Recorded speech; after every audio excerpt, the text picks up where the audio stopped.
Assalamu alaikum. Hello, crypto enthusiast and airdrop hunter.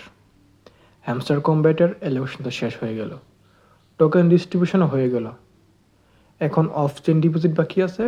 আর আমরা airdrop option থেকে তিনটা option আছে: টোটাল হ্যামস্টার, ভেস্টিং আর এয়ারড্রপ অন সেপ্টেম্বর 26। আমরা এখান থেকে কোনটা পাবো?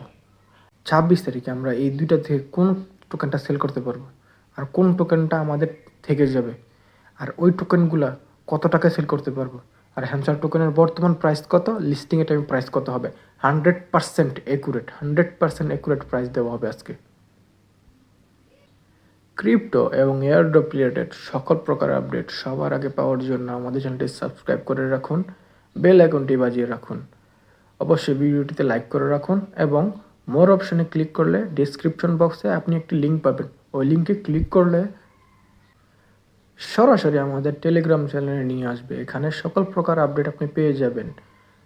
কম্বো, পাজেল, দেন পেমেন্ট কে পেয়েছে, কত টাকা সেল করছে, সব কিছু পেয়ে যাবেন এই জায়গায় আপনি। তো চলেন শুরু করা যাক আজকের মেন বিষয়। আমরা এখান থেকে কোন টোকেনটা পাবো?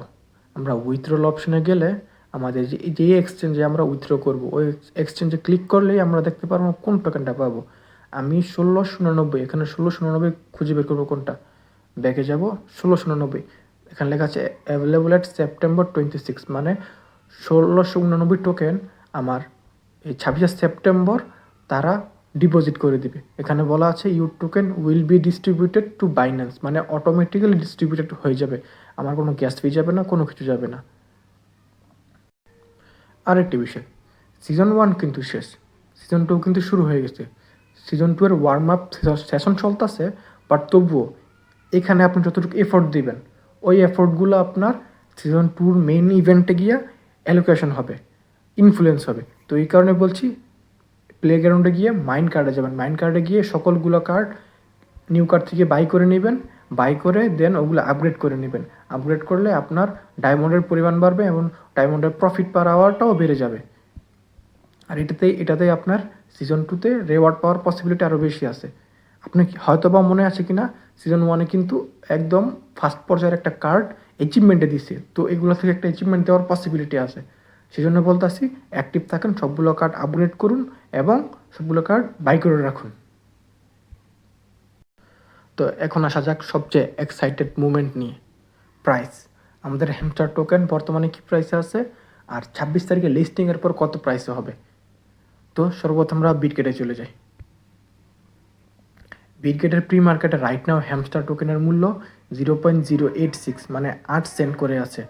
আর গেটআইওতে প্রি মার্কেটে চলতেছে, গেটআইওতে বর্তমানে হ্যামস্টার টোকেনের প্রাইস 0.071 আছে, যে আপনি দেখতে পারতেছেন এখানে 0.071 আছে। আপনাকে একটা জিনিস জানিয়ে রাখি, যে সময় ক্যাটি টোকেনটা লিস্টিং হয়েছে তার প্রি মার্কেট ছিল 0.797580 সেন্ট করে, কিন্তু লিস্টিংয়ের পর তা গিয়ে দাঁড়াইছে $1, ইভেন সবচেয়ে হাইয়েস্ট $1.20 পর্যন্ত গিয়েছিল। তার মানে হ্যামস্টার ক্ষেত্রেও সেম এরকমই হবে। ইভেন কি ডক্সের ক্ষেত্রে এরকম হয়েছে, ডক্সের প্রাইস ছিল 0.005, তা বাইরে 0.00012তে গেছে, মানে সবগুলোই বেড়ে যায়। প্রি মার্কেটে যা থাকে তা থেকে লিস্টিংয়ের টাইমে কিছুটা বেড়ে যায়। তো এখন আমরা যদি একটা হিসাব করি, ধরেন দেখা যাক আমি কতটুকু টোকেন পেয়েছি। আমার মোট টোকেন আমি ক্লেম করতে পারবো 1689টা। তো আমি 1689টা যাই, এই যেদিকে 1689 ইন্টু রাইট নাও কততে আছে, রাইট নাও যদি বিটগেটেটা ধরি, বিটগেটেটা 0.08, তাহলে আমি $135 পাবো। ইন্টু দিই হলে গিয়ে 124, তো বাংলাদেশে বর্তমানে এই ডলারের প্রাইস আমরা 120 ধরলাম, 120 হলো 16,000 টাকা। এখন আবার ভাগ দিয়ে হলে গিয়ে 1689, তাহলে আমার প্রতি টোকেনের প্রাইস পড়লো, এক মিনিট, আমার প্রতি টোকেনের প্রাইস পড়লো 9.6 টাকা করে। আর যদি এটা 1689 ইন্টু যদি দিই 0.1, কারণ এটা প্রি মার্কেট তো কম হবেই, আর লিস্টিংয়ের টাইমে অবশ্যই দামটা বেড়ে যায়, অবশ্যই। আমরা এখন দেবো 10 সেন্ট যদি দিই তাহলে $168, $180 যদি আমরা 124 টাকা করে ধরি, 124 টাকা করে ধরলে এই 20,000 টাকা। এখন যদি আমি ভাগ দিই, আমার টোকেনের প্রাইস কত করে পড়তেছে, আমার একটা টোকেনের দাম পড়তেছে 12.40 করে, মানে 12 টাকা 40 পয়সা করে আমার একটা হ্যামস্টার টোকেনের মূল্য পড়তেছে এরকমভাবে। তো আপনি এখন আপনার ক্যালকুলেশন করুন আপনি কত পাবেন, কীভাবে পারবেন, আর আপনার ভেস্টিংয়ে কত থাকবে, আর আপনি 26 তারিখে ক্লেম করে কত সেল করতে পারবেন।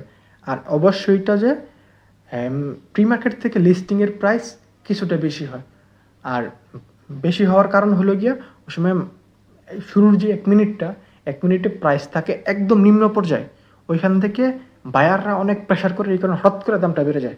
এই দামটা বাড়ার কারণে যারা এয়ারড্রপে সেল করে তাদের একটা সুযোগ থেকে জায়গা বেশি দামে সেল করার এবং প্রফিট পাওয়ার বেশি সুবিধা হয়। এই সেজন্য আমি বলবো আপনাদের টোকেন লিস্টিং হওয়ার 5 মিনিটের মধ্যে বাই সেল করে নেবেন। যদি বাই করার হয় ফার্স্ট 1 মিনিটের মধ্যে করবেন, আর যদি সেল করার হয় ফার্স্ট 5 মিনিটের মধ্যে করবেন। 5 মিনিটের মধ্যে 50% করবেন, আর বাকি 50% একটু হোল্ড করবেন। যদি দেখতেছেন দাম বাড়তেছে দেন আর কিছুক্ষণ পরে করবেন, কিন্তু 50% 5 মিনিটের মধ্যে সেল করে নেবেন। তাহলে আপনি আপনার প্রফিট যতটুকু পাবেন পেয়ে যাবেন, আর 50% আপনি একটা লাখের উপরে ছেড়ে দেবেন। যদি দাম বাড়লো আলহামদুলিল্লাহ, যদি কমলো তারপরেও তো আলহামদুলিল্লাহ, কারণ আমরা তো আর কোনো টাকা ইনভেস্ট করতেছি না জায়গায়, পুরোটাই আমাদের ফ্রি আছে। হ্যাঁ, কিছু পরিশ্রম দিচ্ছে, পরিশ্রমের পরিবর্তে আমাদের এই টোকেন তারা দিতেছে আমাদের, কিন্তু প্রায় তো ফ্রি। আমরা সাধারণত মোবাইল টিপার পরিবর্তে আমরা এয়ারড্রপে কাজ করতেছি, এই জন্য আমরা টাকাগুলো পেয়েছি।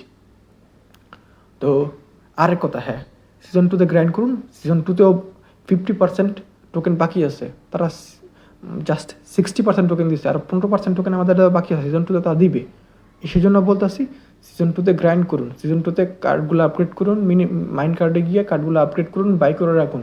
এখান থেকে কোনো একটা এজিমেন্ট হতে পারে না হওয়ার কোনো প্রবাবিলিটি নাই, হওয়ার প্রবাবিলিটি বেশি। কেননা সিজন 1-এ তার করেছে একটা এরকম।